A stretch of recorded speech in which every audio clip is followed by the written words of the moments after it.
Kia ora koutou katoa. You've probably heard the claim that vaping is 95% less harmful than smoking. But where does that actually come from? And does it really stack up?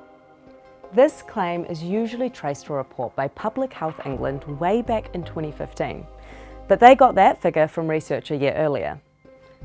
A bunch of experts tried to compare different nicotine products, from cigars to cigarettes to old school snuff, giving each a harm score out of 100.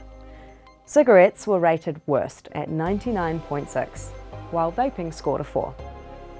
But the researchers didn't just look at the health effects, they also looked at the product's contribution to international crime and deforestation. And they admitted there wasn't much hard evidence about these harms.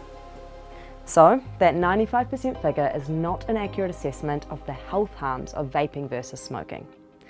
Everyone agrees that vaping is less bad for you than smoking, but it's not harmless. Lung specialists here in New Zealand say vaping can damage the lungs and e-cigarettes should not be used by children or non-smokers. The Health Ministry says vaping is significantly less harmful for your health than smoking, but it doesn't agree with the claim that it's 95% less harmful.